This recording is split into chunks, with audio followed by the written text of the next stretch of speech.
ಓಂ ಶಾಂತಿ ವೀಕ್ಷಕರೇ, ಅಭಿಮಾನಿಗಳೇ, ಗುರುಮಕ್ಕಳೇ, ಭಕ್ತರೇ, ನಿಮ್ಮೆಲ್ಲರೂ ಒಳ್ಳೇದಾಗ್ಲಿ. ವೀಕ್ಷಕರೇ, ಮಿತ್ರರೇ, ಭಕ್ತರೇ, ಗುರುಮಕ್ಕಳೇ, ಅಮಾವಾಸ್ಯೆ ಆ ದಿನನೇ ಹೇಗೆ ಮಂತ್ರವಾದಿಗಳು ಸ್ಮಶಾನದಲ್ಲಿ ತಮ್ಮ ಸಿದ್ಧಿಗಳನ್ನು ಮಾಡ್ಕೊಳ್ಳಿಕ್ಕೆ ಪ್ರಯತ್ನ ಪಡ್ತಾರೆ, ಮಂತ್ರ ಸಿದ್ಧಿಗಳನ್ನು ಮಾಡ್ಕೊಳ್ಳಿಕ್ಕೆ ಪ್ರಯತ್ನ ಪಡ್ತಾರೆ. ಇದು ಒಂದು ಡೌಟ್ ನಿಮ್ಗಿರುತ್ತೆ. ಅಮಾವಾಸ್ಯೆ ದಿನನೇ ಏಕೆ ಅವರು ಸ್ಮಶಾನದಲ್ಲಿ ಪೂಜೆ ಮಾಡ್ತಾರೆ? ಮಾಂತ್ರಿಕರು ಸ್ಮಶಾನದಲ್ಲಿ ಪೂಜೆ ಮಾಡೋಂಥವ್ರು ಯಾವ್ಯಾವುದೋ ಪ್ರಾಣಿಗಳನ್ನು ಬಲಿ ಕೊಟ್ಕೊಂಡು ಅಲ್ಲಿ ಏನೇನೋ ರಂಗೋಲಿ ಹಾಕ್ಕೊಂಡು ಏನೇನೋ ತಲೆ ಬುರುಡೆಗಳು ಮೂಳೆಗಳನ್ನು ಇಟ್ಕೊಂಡು ಸ್ಮಶಾನದಲ್ಲಿ ವಿಚಿತ್ರವಾಗಿ ಜೋರಾಗಿ ಮಂತ್ರಗಳನ್ನು ಜಪಿಸ್ತಾ ಮಂತ್ರಘೋಷಗಳನ್ನು ಮಾಡ್ತಾ ಸ್ಮಶಾನದಲ್ಲಿ, ಅದರಲ್ಲೂ ಅಮಾವಾಸ್ಯೆ ದಿನನೇ ಏಕೆ ಅವರು ಈ ರೀತಿ ಮಾಡ್ತಾರೆ ಅನ್ನೋದೊಂದು ಡೌಟ್ ನಿಮಗಿರುತ್ತೆ. ವೀಕ್ಷಕರೇ ಗಮನಿಸಿ, ಅಮಾವಾಸ್ಯೆ ದಿನ ಸಾಮಾನ್ಯವಾಗಿ ಕತ್ತಲಿರುತ್ತೆ, ಬಹಳ ಭಯಾನಕವಾಗಿ ಕತ್ತಲಿರುತ್ತೆ ರಾತ್ರಿ ಹೊತ್ತಂತೂ. ಆ ದಿನ ಎಲ್ಲರಿಗೂ ಈ ವಿಷಯ ಗೊತ್ತಿರುತ್ತೆ, ವಿದ್ಯಾಭ್ಯಾಸ ಗೊತ್ತಿರಲಿ, ಓದಿಲ್ದೆ ಹೋಗ್ಲಿ, ಎಲ್ಲರಿಗೂ ಗೊತ್ತು ಏನು ಅಮಾವಾಸ್ಯೆ ದಿನ ಕತ್ಲಿರುತ್ತೆ, ಅಮಾವಾಸ್ಯೆ ದಿನ ಕತ್ಲಿರುತ್ತೆ, ಹುಣ್ಣಿಮೆ ದಿನ ಬೆಳಕಿರುತ್ತೆ, ಈ ರೀತಿ ಎಲ್ಲರಿಗೂ ಗೊತ್ತಿರೋ ವಿಚಾರ. ಆದರೆ ಅಮಾವಾಸ್ಯೆ ದಿನ ಕತ್ತಲು ಅಂದ್ರೆ ಕತ್ತಲು, ಮನೆ ಒಳಗೂ ಕತ್ತಲು, ಮನೆ ಹೊರಗೂ ಕತ್ತಲಿರುತ್ತೆ. ಅದರಲ್ಲೂ ಕೈಯಲ್ಲಿ ಹಳೆ ಕಾಲದಲ್ಲಿ ಏನೋ ಒಂದು ಲಾಟಿನ್ ಅಂದ್ರೆ ಒಂದು ಪಂಜ್ ಹಿಡ್ಕೊಂಡು ಹೋಗ್ತಿದ್ರು. ಮೊದಲು ಪಂಜ್ ಹಿಡ್ಕೊಂಡು ಹೊರಗಡೆ ಓಡಾಡ್ತಿದ್ರು. ಅನಂತರ ಬರ್ತಾ ಬರ್ತಾ ಲಾಟಿನ್ ಅಂತ ಒಂದು ಬಂತು, ಲಾಟ್ರಿನೋ ಒಂದು ಬಂತು, ಅದನ್ನ ಹಿಡ್ಕೊಂಡು ಹೋಗೋರು. ಆಮೇಲೆ ಬರ್ತಾ ಬರ್ತಾ ಕೈನಲ್ಲಿ ಒಂದು ಬ್ಯಾಟ್ರಿ ಅಂತ, ಶೆಲ್ಗಳು ಉಪಯೋಗಿಸಿ ಒಂದು ಬ್ಯಾಟ್ರಿ ಬಂತು. ಆಮೇಲೆ ಬರ್ತಾ ಬರ್ತಾ ಈಗ ಕೈಯಲ್ಲಿ ಮೊಬೈಲ್ ಇರುತ್ತೆ ಎಲ್ಲರೂ, ಬೇರೆ ವೆರೈಟಿ ಟಾರ್ಚ್ಗಳೆಲ್ಲ ಇರುತ್ತೆ ಎಲೆಕ್ಟ್ರಿಕ್ದು, ಹಾಗೆ LED ಟಾರ್ಚ್ಗಳು ಅಲ್ವಾ. ಆದರೆ ಅಮಾವಾಸ್ಯೆ ದಿನ ಬೆಳಕೇ ಇಲ್ಲ ಅಂದರೆ ನಮ್ಮ ಕೈಯಲ್ಲಿ ಯಾವುದೇ ಪಂಜು ಟಾರ್ಚ್ ಏನಿಲ್ಲ ಅಂದರೆ ಎಷ್ಟು ಕತ್ತಲಿರುತ್ತಲ್ವ. ಅದರಲ್ಲೂ ಮನೆಯಲ್ಲೇ ಕತ್ತಲಿರುತ್ತೆ, ಕರೆಂಟ್ ಹೋಗ್ಬಿಟ್ರೆ. ಯಾವುದೇ ಆದರೂ ಆ ಟೈಮಲ್ಲಿ ಅಡುಗೆ ಮನೆಯಲ್ಲಿ, ಬೆಡ್ರೂಮಲ್ಲಿ, ಹಾಲಲ್ಲಿ ಒಂದು ಲೋಟನೋ ಒಂದು ಗ್ಲಾಸು ಯಾವುದೋ ಒಂದು ವಸ್ತು ಕೆಳಗಡೆ ಬಿದ್ದೋಗ್ಬಿಟ್ರೆ ಕರೆಂಟು ಇಲ್ಲ, ಬ್ಯಾಟ್ರಿನೂ ಇಲ್ಲ, ಲೈಟು ಇಲ್ಲ, ಯಾವುದಿಲ್ಲ, ಕತ್ತಲು ಅಂದರೆ ಕತ್ತಲು. ಅಂಥ ಟೈಮಲ್ಲಿ ಅವ್ನು ಲೋಟ ಕೆಳಗಡೆ ಬಿದ್ದರೆ, ಅಥವಾ ಯಾವುದೋ ಒಂದು ತಟ್ಟೆ ಕೆಳಗಡೆ ಬಿದ್ದರೆ, ಅಥವಾ ಯಾವುದೋ ಒಂದು ಇಲಿನೋ ಜಿರಳೆನೋ ಯಾವುದೋ ಒಂದು ಓಡಾಡಿದ್ರೆ, ಅಥವಾ ಯಾವುದೂ ಇಲ್ಲ, ಏನೋ ಒಂದು ಹೋದಂಗೆ ನಮ್ಮ ಮುಂದೆ, ಏನೋ ಒಂದು ಈ ಕಡೆಯಿಂದ ಆ ಕಡೆ ಹೋದಂಗೆ, ಏನೋ ಒಂದು ಕಿಟಕಿನಲ್ಲೇ ನೋಡ್ದಂಗೆ, ನಮ್ಮ ಕಡೆ ನೋಡ್ದಂಗೆ ಒಳಗಡೆಗೆ ಕಿಟಕಿಯಿಂದ, ಅಥವಾ ಏನೋ ಒಂದು ನಮ್ಮ ಹತ್ರನೇ ಬಂದ್ಬಿಟ್ಟಾಗೆ, ನಮ್ಮನ್ನು ಇಟ್ಕೊಳ್ಳೋಕ್ಕೆ ಬಂದಾಗೆ, ಈ ರೀತಿ ನಾನಾ ರೀತಿಯ ಭ್ರಮೆಗಳು, ಭ್ರಾಂತಿಗಳು ಹುಟ್ಕೊಬಿಡ್ತವೆ.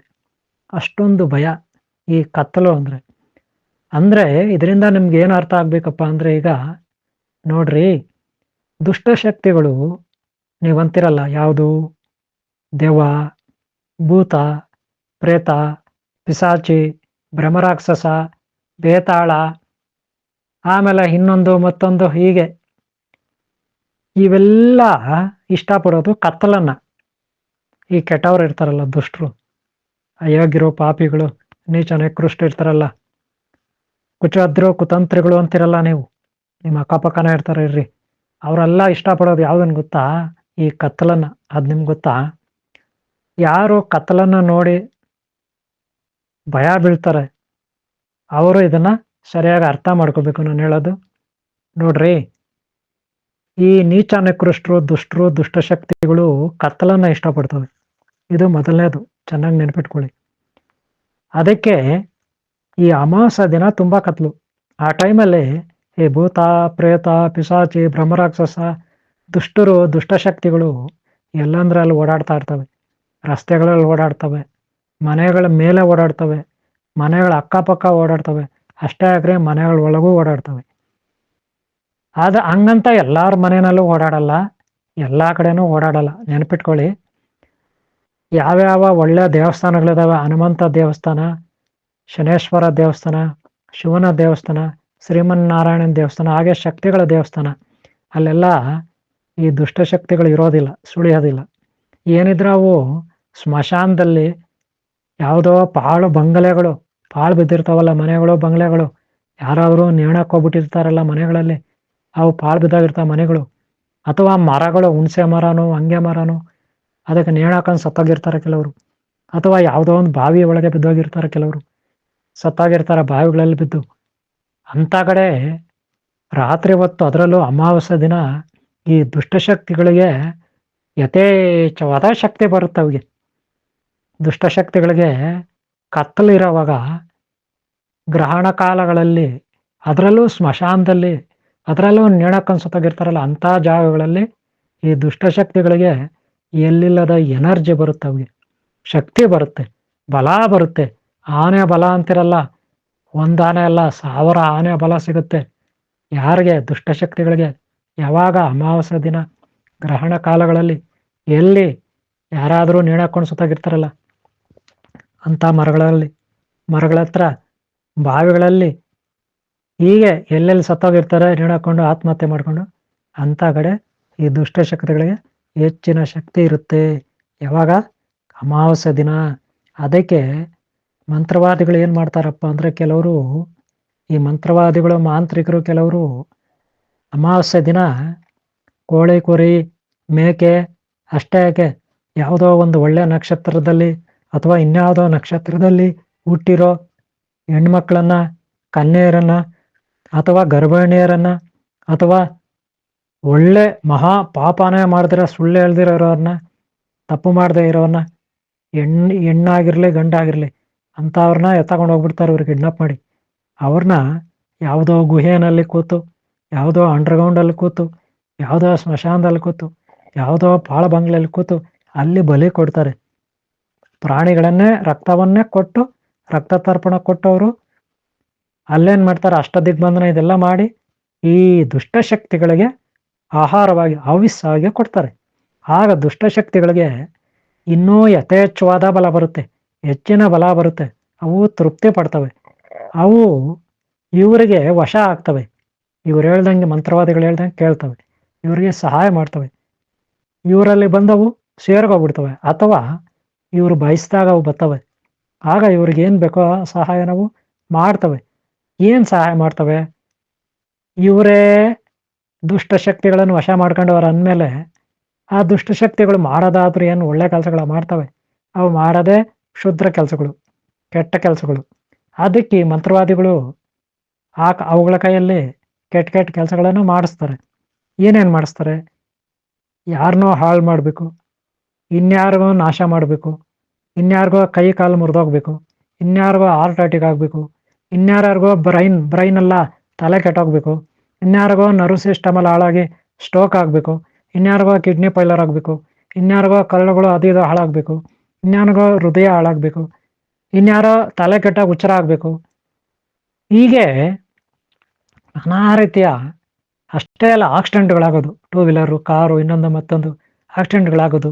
ಈ ರೀತಿ ಎಲ್ಲ ಈ ಮಾಂತ್ರಿಕರು ಆ ದುಷ್ಟಶಕ್ತಿಗಳ ಕೈಯಲ್ಲೇ ಮಾಡಿಸ್ತಾರೆ, ಅಥವಾ ಅವೇ ಮಾಡ್ತವೆ. ಈ ರೀತಿ ಒಂದು ಸಿಸ್ಟಮ್ ಇರುತ್ತೆ. ಅದಕ್ಕೆ ಅಮಾವಾಸ್ಯೆ ದಿನ ಬಹಳ ಬಹಳ ಎಚ್ಚರಿಕೆಯಿಂದ ಇರಬೇಕು. ಗೊತ್ತಾಯ್ತಲ್ಲ? ಈ ಅಮಾವಾಸ್ಯೆ ದಿನನೇ ಯಾಕೆ ಇವ್ರು ಹಿಂಗೆ ಮಾಡ್ತಾರಂದ್ರೆ, ಆಗ ದೇವತೆಗಳಿಗೆ ಶಕ್ತಿ ಕಡಿಮೆ ಇರುತ್ತೆ, ಈ ದುಷ್ಟಶಕ್ತಿಗಳಿಗೆ ಯಥೇಚ್ಛವಾದ ಬಲ ಇರುತ್ತೆ. ಅದಕ್ಕೆ ಅವರು ಅದರಲ್ಲೂ ಸ್ಮಶಾನದಲ್ಲಿ ಕೂತು, ಅಥವಾ ಆತ್ಮಹತ್ಯೆ ಮಾಡ್ಕೋತಾರಲ್ಲ ಯಾರಾದರೂ, ಅಂಥ ಜಾಗದಲ್ಲಿ ಕೂತು ಈ ಕೆಲಸಗಳನ್ನು ಮಾಡ್ತಾರೆ, ವಶ ಮಾಡ್ಕೊತಾರೆ, ಶಕ್ತಿಗಳನ್ನು ಸಂಪಾದನೆ ಮಾಡ್ಕೊತಾರೆ. ಒಳ್ಳೆಯ ಶಕ್ತಿಗಳೆಲ್ಲ, ದುಷ್ಟಶಕ್ತಿಗಳನ್ನು, ಅವುಗಳಿಂದ ಇವರು ಕೆಟ್ಟ ಕೆಲಸಗಳನ್ನು ಮಾಡಿಸ್ತಾರೆ. ಈಗ ಗೊತ್ತಾಯ್ತಲ್ಲ? ಆ ಟೈಮಲ್ಲಿ ದೇವತೆಗಳಿಗೆ ಶಕ್ತಿ ಇರೋದಿಲ್ಲ. ಅಮಾವಾಸ್ಯೆ ದಿನ ದೇವತೆಗಳಿಗೆ ಶಕ್ತಿ ಭಾಳ ಕಡಿಮೆ ಇರುತ್ತೆ, ಹುಣ್ಣಿಮೆ ದಿನ ಜಾಸ್ತಿ ಇರುತ್ತೆ. ಇದು ಸಿಸ್ಟಮ್. ಈಗ ಅರ್ಥ ಆಯ್ತಲ್ಲ? ಈ ಕಾರಣದಿಂದ ಅಮಾವಾಸ್ಯೆ ದಿನಾನೇ ಯಾಕೆ ಈ ಕ್ಷುದ್ರ ಮಾಂತ್ರಿಕರು ಈ ರೀತಿ ಮಾಡ್ತಾರೆ ಅಂದರೆ, ಕೆಟ್ಟವರು, ಕೆಟ್ಟ ಶಕ್ತಿಗಳಿಗೆ ಕತ್ತಲು ಅಂದರೆ ಇಷ್ಟ, ಕೆಟ್ಟದ್ದಂದ್ರೆ ಇಷ್ಟ, ರಕ್ತಪಾತಗಳಂದ್ರೆ ಇಷ್ಟ, ಹಿಂಸೆ ಅಂದರೆ ಇಷ್ಟ, ಕ್ರೌರ್ಯ ಅಂದರೆ ಇಷ್ಟ. ಈಗ ಅರ್ಥ ಆಯ್ತಾ? ಅದಕ್ಕೆ ಈ ಮಾಂತ್ರಿಕರು ಆ ದಿನವನ್ನೇ ಆ ಸ್ಮಶಾನ, ಆ ಪಾಳು ಬಂಗಲೆ, ಯಾವುದೋ ಗುಹೆ, ಕತ್ತಲ ಪ್ರದೇಶ, ಅಮಾವಾಸ್ಯೆ, ಇದನ್ನು ಆಯ್ಕೆ ಮಾಡ್ಕೋತಾರೆ. ಗೊತ್ತಾಯ್ತಲ್ಲ ವೀಕ್ಷಕರೇ, ಅಭಿಮಾನಿಗಳೇ, ಗುರುಮಕ್ಕಳೇ? ಸದ್ಯಕ್ಕೆ ನೀವು ಹುಣ್ಣಿಮೆಯನ್ನು ಆಯ್ಕೆ ಮಾಡ್ಕೊಳ್ಳಿ, ಒಳ್ಳೆಯ ದಿನಗಳನ್ನು ಆಯ್ಕೆ ಮಾಡ್ಕೊಳ್ಳಿ. ನಿಮ್ಗೆ ಗೊತ್ತಿರಲಿ, ಪಾಪ ಎಷ್ಟೋ ಜನ ಮಾನಸಿಕವಾಗಿ ವೀಕ್ ಇರೋರು, ಮಾನಸಿಕ ಬಲ ವೀಕ್ ಇರೋರು, ಅಂದರೆ ತಾಳ್ಮೆ ಇಲ್ದವರು, ಮಾನಸಿಕ ಆತ್ಮಶಕ್ತಿ ಕಡಿಮೆ ಇರ್ತಕ್ಕಂಥ ಹೆಣ್ಮಕ್ಳು ಇರ್ಬೋದು, ಗಂಡ್ಮಕ್ಳು ಇರ್ಬೋದು, ಹೆಂಗಸರು ಇರ್ಬೋದು, ಗಂಡಸರು ಇರ್ಬೋದು. ನೀವು ನೋಡಿರ್ಬೋದು, ಈ ಅಮಾವಾಸ್ಯೆ ಬಂದರೆ ಪಾಪ ಅವರಲ್ಲಿ ತುಂಬ ವೀಕ್ ಆಗಿಬಿಡ್ತಾರೆ. ದುಷ್ಟಶಕ್ತಿಗಳ ಕಾಟ ಜಾಸ್ತಿ ಆಗಿಬಿಡುತ್ತೆ.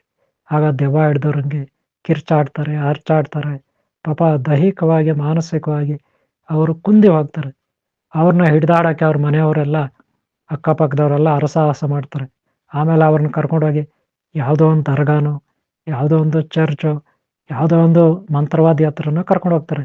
ಅಲ್ಲಿ ಮಂತ್ರವಾದಿಗಳು ಆ ದೆವ್ವ ಬಿಡ್ಸೋಕ್ಕೆ ಅಥವಾ ಇನ್ನೇನೋ ಮಾಡೋಕ್ಕೆ ಅವರು ಇವರಿಗೆ ಚಾಟಿ ಏಟುಗಳು ಬಿಡ್ತಾರೆ. ಬರೆಗಳ ಬೆಂಕಿಯಲ್ಲಿ ಕಾಯಿಸಿದ ಕಬ್ಬಿಣದ ಸಲಾಕೆಗಳಿಂದ ಬರೆ ಎಳಿತಾರೆ, ತ್ರಿಶೂಲಗಳಿಂದ ಬರೆ ಎಳಿತಾರೆ. ಈ ರೀತಿ ಎಲ್ಲ ಮಾಡ್ತಾರೆ. ನಿಜ ಹೇಳ್ಬೇಕಂದ್ರೆ ಎಲ್ಲರಿಗೂ ದೆವ್ವ ಹಿಡಿದಿರಲ್ಲ, ಎಲ್ಲೋ ಪರ್ಸೆಂಟೇಜಲ್ಲಿ ಕಡಿಮೆ. ಆದರೆ ಇವರು ತಪ್ಪಾಗಿ ತಿಳ್ಕೊಂಡು ಎಲ್ಲರನ್ನೂ ತಗೊಂಡೋಗಿ ಅಲ್ಲಿ ಬರೆ ಹಾಕಿಸ್ತಾರೆ, ಚಾಟಿ ಏಟು ಹೊಡೆಸ್ತಾರೆ, ಇನ್ನೇನೇನೋ ಹಿಂಸೆ ಕೊಡಿಸ್ತಾರೆ. ಅದು ತಪ್ಪು. ಸರಿಯಾಗಿ ತಿಳ್ಕೊಬೇಕು. ಇವ್ರಿಗೆ ಮಾನಸಿಕ ರೋಗನ ಅಥವಾ ಯಾವುದೋ ಒಂದು ಕಾರಣದಿಂದ ಈ ರೀತಿ ಆಗಿದಾರ, ಖಿನ್ನತೆಗೆ ಒಳಗಾಗಿದಾರ, ಇದೆಲ್ಲ ತಿಳ್ಕೊಬೇಕು. ಅದೇ ನಿಜವಾಗ್ಲೂ ದುಷ್ಟಶಕ್ತಿ ಇವರಿಗೆ ಆಕ್ರಮಣ ಆಗಿದೆಯಾ, ನೆಗೆಟಿವ್ ಎನರ್ಜಿ ಯಾವುದಾದ್ರೂ, ಅದನ್ನು ಸರಿಯಾಗಿ ಪತ್ತೆ ಮಾಡಬೇಕು. ಆಮೇಲೆ ಟ್ರೀಟ್ಮೆಂಟ್ ಚಿಕಿತ್ಸೆಯನ್ನು ಪ್ರಾರಂಭ ಮಾಡಬೇಕು. ಅದು ಬಿಟ್ಟು ಪರ್ಸೆಂಟೇಜಲ್ಲಿ ಯಾರಿಗೋ 5% ದೆವ್ವ ಹಿಡಿದಿದ್ರೆ, ಕೆಟ್ಟ ಶಕ್ತಿಗಳು ಆಕ್ರಮಣ ಮಾಡಿದರೆ, ಇನ್ನು 95% ಅದು ಯಾವುದೂ ಇರಲ್ಲ. ಆದರೂ ಇವ್ರನ್ನೆಲ್ಲ ತಗೊಂಡಾಗ ಅವ್ರ ಮುಂದೆ ಬಿಡ್ತಾರೆ. ಅವ್ರೇನು ಮಾಡ್ತಾರೆ, ಇವ್ರಿಗೆ ಚಿತ್ರಹಿಂಸೆ ಕೊಡ್ತಾರೆ. ಈ ರೀತಿ ದಯವಿಟ್ಟು ಮಾಡಬೇಡಿ. ಒಳ್ಳೆ ಯೋಗ್ಯ ಗುರುಗಳ ಹತ್ರ ತೋರಿಸಿ, ನಿಮಗೂ ಒಳ್ಳೆಯದಾಗುತ್ತೆ, ಎಲ್ಲರಿಗೂ ಒಳ್ಳೆಯದಾಗುತ್ತೆ. ಓಕೆ, ಒಳ್ಳೆಯದಾಗಲಿ ನಿಮಗೆ, ಸದಾ ನಿಮ್ಗೆ ಒಳ್ಳೆಯದಾಗಲಿ. ದೈವ ಗುರು ಭಕ್ತಿ ನಿಮಗಿದ್ರೆ ನಿಮ್ಮ ಹತ್ರ ಯಾವ ಶಕ್ತಿಗಳು ಬರಲ್ಲ. ನಿಮ್ಮ ಹತ್ರ ಒಳ್ಳೆ ಗುಣ ಇದ್ದರೆ ನಿಮ್ಮ ಹತ್ರ ಯಾವ ಶಕ್ತಿಗಳು ಬರಲ್ಲ. ಇಷ್ಟು ನೆನ್ಪಿಟ್ಕೊಳ್ಳಿ. ದೈವಭಕ್ತಿ ಗುರುಭಕ್ತಿ ನಿಮ್ಮಲ್ಲಿ ಸದಾ ಇರಲಿ ಅಂತ ಹಾರೈಸ್ತಾ ನನ್ನ ಆಶೀರ್ವಾದ ನಿಮಗಿರಲಿ. ಸದಾ ದೈವ ಗುರು ಆಶೀರ್ವಾದ, ನಿಮ್ಮ ತಂದೆ ತಾಯಿ ಪೂರ್ವಿಕರ ಆಶೀರ್ವಾದ ನಿಮಗಿರಲಿ. ಇಷ್ಟು ಹೇಳ್ತಾ ಮುಗಿಸ್ತಾ ಇದ್ದೀನಿ ವಿಡಿಯೋನ. ಈ ವಿಡಿಯೋ ಇಷ್ಟ ಆದರೆ ಒಂದು ಲೈಕ್ ಮಾಡಿ. ಹಾಗೆ ಹಿಂದಿನ ಭಾಗ ನೋಡಿ, ಮುಂದಿನ ಭಾಗ ನೋಡಿ. ಸದಾ ನಿಮ್ಗೆ ಒಳ್ಳೆಯದಾಗಲಿ. ಓಂ ಶಾಂತಿ, ಓಂ ಶಾಂತಿ, ಓಂ ಶಾಂತಿ.